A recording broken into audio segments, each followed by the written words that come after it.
Throughout this video, I'm going to be showing you some pictures of our beautiful planet, of our beautiful world, because I think, in my mind, this is Eden. And now, let's talk about three things: attitude, aptitude, and gratitude.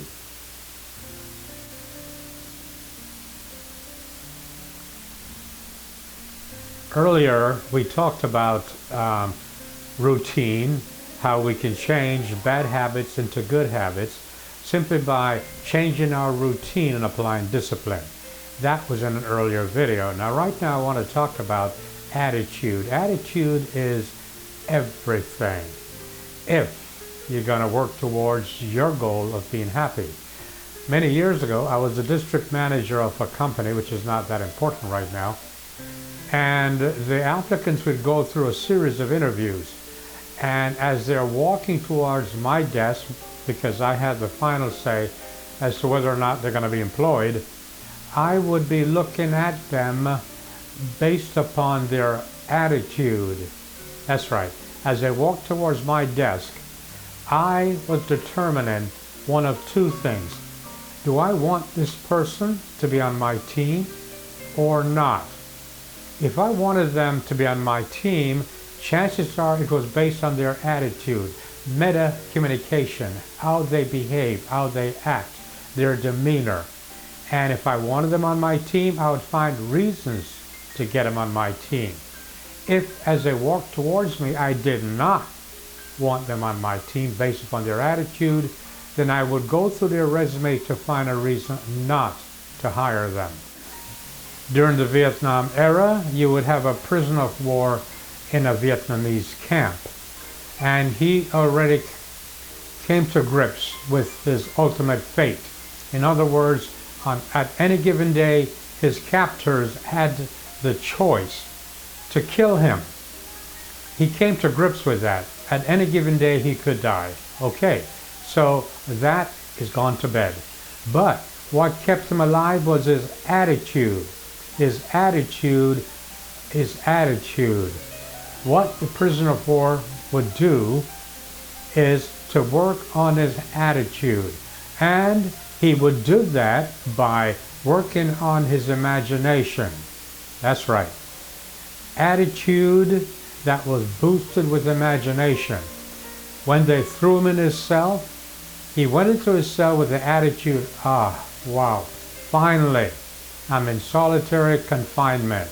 I can now use my mind to the extent that I wish. And what he would do, because he was a golfer, he would play 18 holes of golf, actually visualizing every stroke.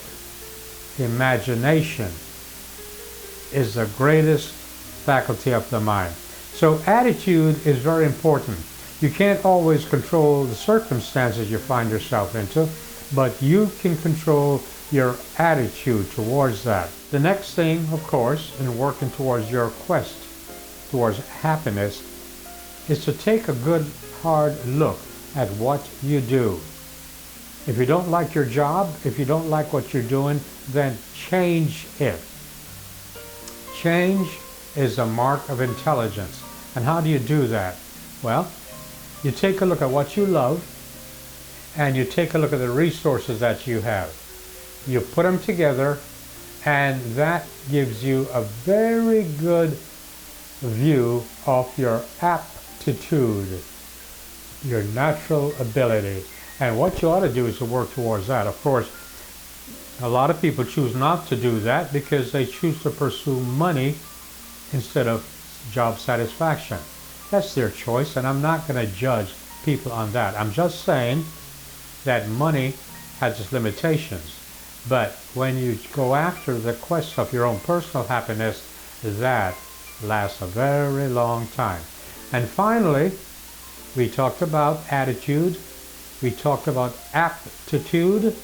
Now let me tell you the greatest gift of all, and that is the expression of gratitude.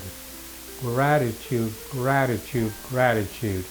If you wake up every morning with the expression of gratitude, in my case, I say, thank you, thank you, thank you. And in an earlier video, I explained what and who I'm thanking. But if you wake up every morning with an expression of gratitude, be grateful for what you have. It doesn't matter where you are or how you live. There are many things in your life that you need to be grateful for, even if they are good memories. First of all, there is your attitude. Then, of course, you're going to work on your aptitude. And finally, your gratitude.